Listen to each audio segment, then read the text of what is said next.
안녕하세요. 뭐든 읽어드리는 복면 아저씨입니다.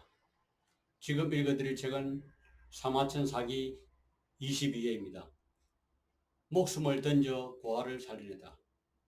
두 사람은 다른 사람의 아이를 데려다 등에 업고 화려한 광고로 덮고서는 산속에 숨었다. 그러고는 정령이 산에서 내려와 거짓으로 여러 장군에게 이 정령은 못난 사람으로서 조시고아를 보양할 능력이 없습니다. 누가 나에게 천금을 주신다면 조시고아가 숨어있는 장소를 말해드리겠습니다. 라고 말했다. 그러자 여러 장군들이 기뻐하며 곧장 그 조건을 받들고 군사를 출동시켜 정령을 따라가서 공선저구를 공개했다. 공선저구가 거짓으로 이 소인배 정령아, 전에 나와 더불어 조시고아를 순교로 약속했건만 이제 와서 또다시 나를 배반하는구나. 아무리 내가 부양할 수 없었기로서니 차마 그를 배신할 수가 있다는 말이냐. 라고 욕하며 아이를 안고 하늘이시여 하늘이시여 조시고아가 무슨 죄가 있습니까? 제발 이하를 살려주시고 이 공선저구만 죽이소서라고 외쳤다.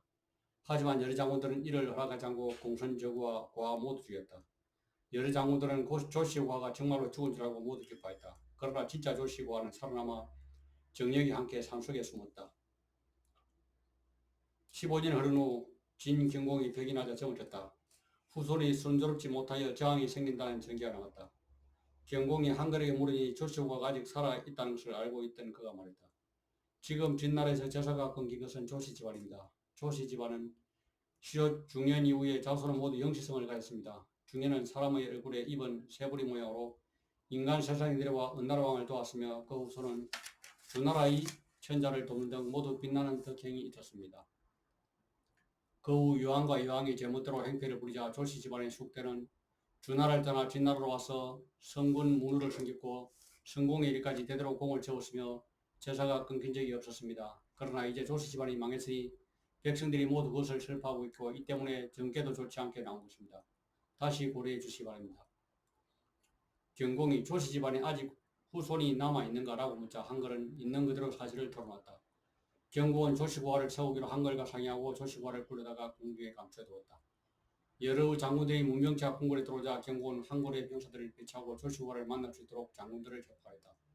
조시고아의 이름은 무였다. 장군들은 할 수 없이 고개를 숙이며 지난번 나는 도안구가 꾸민 것으로 군주의 명이라고 거짓으로 여러 신하에게 명령하였던 것입니다. 그렇지 않았더라면 누가 감히 나를 일으키겠습니까? 만약 대왕께서 병이 나지 않으셨더라도 저희들도 곧 조씨 집안의 후손을 세울 것을 요청하려 하였습니다. 지금 군왕께서 명령하시니 이야말로 저희들이 진실로 바라던 바입니다. 라고 분명하였다. 죽음으로 지킨 약속. 경공은 곧 조모와 정령을 불러 여러 장군들에게 한 명 한 명 절하게 하였다. 여러 장군들은 정령, 조모와 함께 도안고를 공개하여 그 일단을 모조리 죽였다. 경공은 조씨 집안의 옛 봉지를 원래대로 조모에게 다시 내렸다. 조모가 20세가 되어 성이 되자 정령이 여러 대부들에게 하지 인사를 하며 조모에게 말했다. 전에 난이 일어나자 사람들은 모두 스스로 죽을 수가 있었습니다. 그때 제가 죽을 수 없었던 것은 아니지만 저는 오로지 조씨 집안의 후손을 부양하여 가업을 잃게 하려는 생각뿐이었습니다. 이제 당신께서 조씨 집안을 잃고 성인이 되었으며 원래의 간직까지 되찾았으니 저는 이제 제하로 가서 조던 아버님과 공순제국에게 보고하고자 합니다. 깜짝 놀란 조모가 눈물을 흘리며 머리를 조아려 제가 모든 힘을 다하여 그들과 죽을 때까지 보답하고자 하는데 그대가 차마 나를 저를 버리고 죽을 수가 있습니까? 라며 하소연을 했다. 하지만 정령은 그렇게는 할 수 없습니다. 그들은 제가 큰 일을 성공시킬 수 있다고 생각하기 때문에 저보다 먼저 죽은 것입니다. 지금 제가 살도록 보고하지 않으면 그들은 제가 맡은 일을 완수하지 못한 것으로 알 것입니다. 라고 말하고는 끝내 목숨을 끊었다. 10. 조무령왕 강대국은 어떻게 만들 수 있는가? 어찌 황대 명군에 안주하겠는가? 조나라 무령왕의 아버지는 숙고이다. 시세 24년 만에 그가 죽자 진, 초, 연제, 위나라가 정예병 4만 명씩을 보내 장례에 참석하였다. 그리고 무령왕이 정계하였다. 무령왕 원년 양문군 족주가 세상이 됐다. 양양왕과 태자사 그리고 한선왕과 태자상이 방문하여 데려가셨다. 무령왕이 어려서 정무를 치러할 수 없었기 때문에 박시간 서선 세 사람과 좌우 사과 세 사람이 보좌했다. 정무를 처리하게 됐을 때 먼저 신왕 때의 현실인 비에게 가르침을 구하고 그의 복록을 높여주었으며 나라는 8살 이상 되는 덕망 높은 노인에게 매월 선물을 보냈다. 3년 후에 성을 건축하였다. 4년 한나라와 우세에 하합하였다. 5년 한나라의 자를 부위로 맞이하였다. 16년 진해왕이 죽었다. 무령왕이 대령을 유람하였다. 어느 날 왕이 꿈에 처녀가 금고를 타며 시한수를 노래하는 것을 보았다. 그 내용은 미인이여 광채가 눈부시도다. 그 모습 농후한 능수와 같더라. 운명이여 내 가련한 운명이여 뜻밖의 이 외형을 몰라주다니라는 것이었다. 그뒤 왕이 술을 마시며 즐기다가 몇 번이나 꿈 이야기를 하며 꿈에 보았던 미인의 용모를 상상했다. 이 이야기를 들은 오광이 부인을 통하여 그의 딸 외형을 궁리에 들어보는데 이가 바로 명료이다.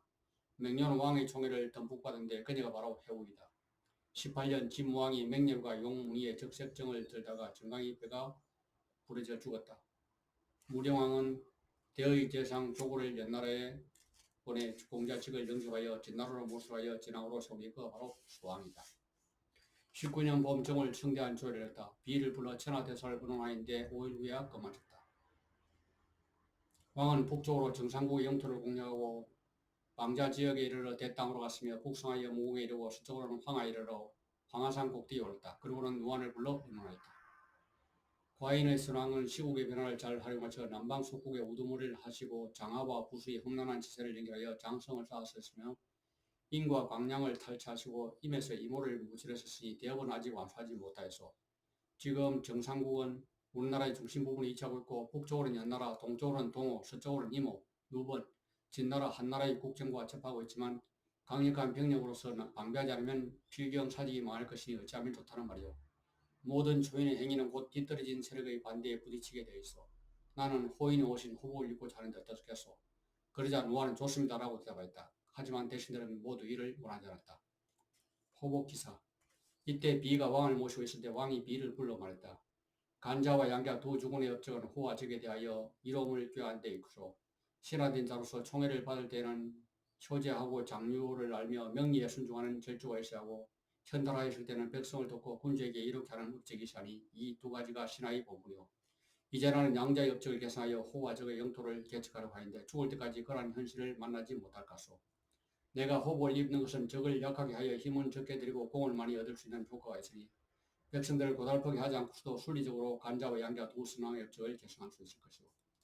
무릇 세상에서 뛰어난 업적을 이루려면 세상의 습속을 입어야 했다는 책망을 받기 마련이며 탁월한 주견을 지니고 있는 자는 오만하고 무자한 백성들의 원망을 사기 마련이오. 이제 난 앞으로 종로의 복장을 입게 하고 백성들에게 말을 타고 활을 쏘도록 훈련시키려 하는데 필경 거센 반대에 부딪힐 것이니 어찌하면 좋겠소. 그러자 비는 신이 듣기에 어떤 일을 추진하면서 뭉뚱그리며 성공하지 못하고 행동하면서 주자면 명예를 얻지 못한다고 하였습니다. 대왕께서 기왕 세와 상의 습속을 입어야 했다는 비난을 감사하려고 결심하셨으니 세상 사람들의 언론은 생각하실 필요가 없습니다. 무릇 최고의 덕행을 추구하는 사람은 세속의 의견에 의하여 자기 주장을 바꾸지 않으며 큰 사업을 창건하고자 하는 사람은 모든 일을 백성들과 더불어 운영할 필요가 없습니다. 이에 무림왕이 대답하였다. 후보에 대한 나의 신임은 절대적이요. 내가 두려운 것은 오직 천하 사람들이 나를 비웃지는 않을까 하는 것이요. 미친 사람들이 즐거워하는 것은 총명한 사람이 슬퍼하는 바이고 어리석은 자가 비웃는 것은 현명한 선비가 이미 잘 알고 있는 일이요. 세상 사람들은 결국 나를 이해할 것이요. 호복이 가져올 청천은 이루 말로 다 할 수 없어. 설사 세상 사람들이 이 일로 나를 비운다고 할지라도 오랑캐 땅과 중상국은 반드시 나의 소유로 될 것이오. 무령왕은 마침내 호복으로 갈아입었다. 왕은 왕서를 보내 공자 성에 다음과 같이 전하도록 하였다.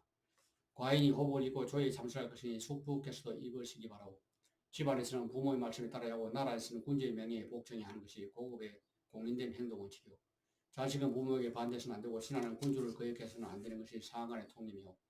지금 과인이 교지를 내려 복장을 바꾸려 입게 하였는데 숙부께서 입지 않으시면 천하 사람들이 비난할까 두렵소. 나라를 다스리는 데 상도가 있으니 백성을 이롭게 함이 그 근본이며 정사를 논하는 데 원칙이 있으니 꼭 관철하는 하고 집행하는 것이 가장 중요하오. 덕정을 펴려면 먼저 백성들을 이해시켜야 하며 정령을 시행하려면 먼저 귀족들의 지지를 얻어야 하오. 지금 호복을 입는 목적은 욕망을 만족시키고 마음을 즐겁게 하는 데 있는 것이 아니오. 이러한 완성되어 공직을 이룬 후에야 비로소 완벽한 것이라고 할 수 있어. 지금 과인은 숙국에서 정치의 상도에 입어야 할까 두려워 돕고자 하오. 그러자 공자성은 재배하고 머리를 조아리 말했다. 신이 이미 대왕께서 호복을 입으신다는 말을 들었습니다. 신은 제리도 없고 병들어 누워있는 몸이라 조직에 나가 자주 질문을 드리지 못하였습니다. 대왕께서 기왕 제게 물으시니 신이 감히 직언으로 회답함을 용서하시기 바라옵니다. 신이 듣건대 중국은 총명하고 제자인 예지 있는 사람들이 거자는 곳으로서 만물과 재화가 모이는 곳이며 성인이 교화를 행하는 곳입니다. 또한 인의가 베풀어진 곳이며 시수와 예학이 서 있는 곳이고 먼 곳의 사람들이 관광하고 학습하는 곳이고 만이가 행위의 몸으로 삼는 곳이라고 합니다. 지금 왕께서 이를 버리시고 먼 나라의 복장을 입으시니 이는 옛 성인의 교화를 개편하고 그 이룬 바를 포기하여 민심을 거스르는 것이고 지식 있는 선비들을 어쩔 줄 모르게 하는 것으로서 그 후과는 반드시 중국인을 고난에 빠뜨릴 것이 분명합니다. 대왕께서 이를 신중히 고려하시길 바랍니다.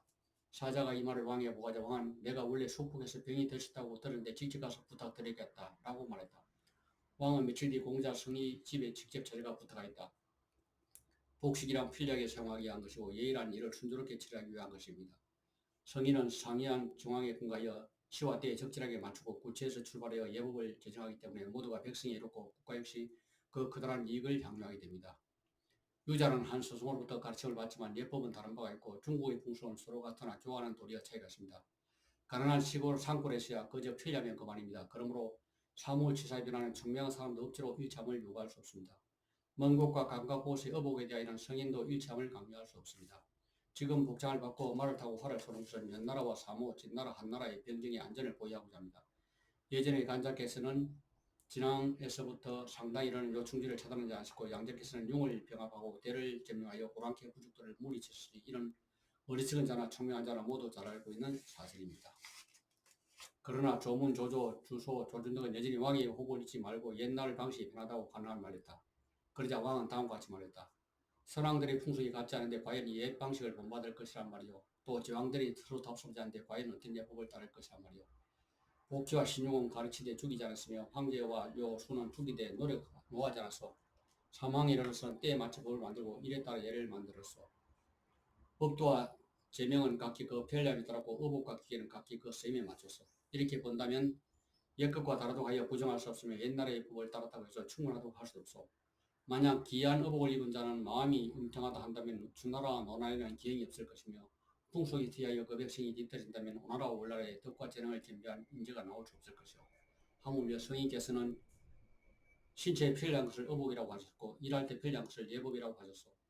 무릇 진퇴의 예절과 어복의 제도란 일반 백성을 다스리기 위한 것이지 현자를 용평하기 위한 바가 아니요. 그러므로 평민은 세속과 울리고 현인은 변형과 함께 하는 것이요.